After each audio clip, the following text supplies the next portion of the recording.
ಇನ್ನೊಂದು ಕಡೆ ನಾಡದೋಣಿ ಮಗುಚಿ ಇಬ್ಬರು ಮೀನುಗಾರರು ನಿರುಪಾಲಾಗಿದ್ದಾರೆ. ತೋಟಬೆಂಗರೆ ಅಳಿವೆ ಬಾಗಿಲು ಎಂಬಲ್ಲಿ ಘಟನೆ ನಡೆದಿದೆ.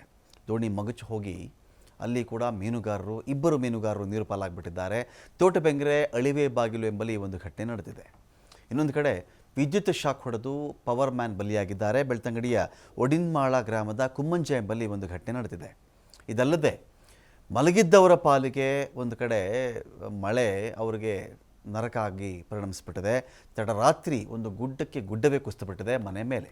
ಇಡೀ ಮನೆನೇ ಸರ್ವನಾಶ ಆಗಿದೆ. ಅಲ್ಲಿ ಮನೆ ಕುಸಿದು ಅಜ್ಜಿ ಮೊಮ್ಮಕ್ಕಳ ದುರಂತ ಸಾವಾಗಿದೆ. ಅಲ್ಲಿ ಮನೆ ಅವಶೇಷಗಳ ಅಡಿಯಲ್ಲಿ ಸಿಕ್ಕಾಕೊಂಡು ತಾಯಿ ಮಕ್ಕಳು ಒದ್ದಾಡಿದ್ದಾರೆ.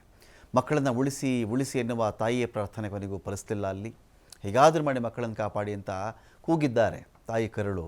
ಆದರೆ ಮಕ್ಕಳು ಜೀವಂತವಾಗಿದ್ದಾರೆ ಅಂತ ಒಂದು ಭರವಸೆಯಲ್ಲೇ ತಾಯಿ ಇದ್ದರು.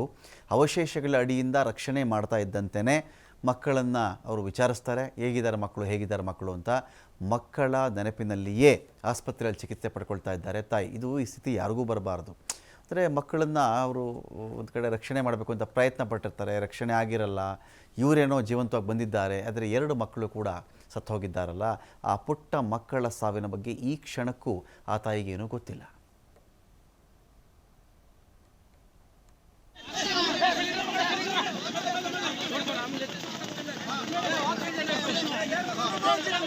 इधर कहाँ पे जा रहे हैं?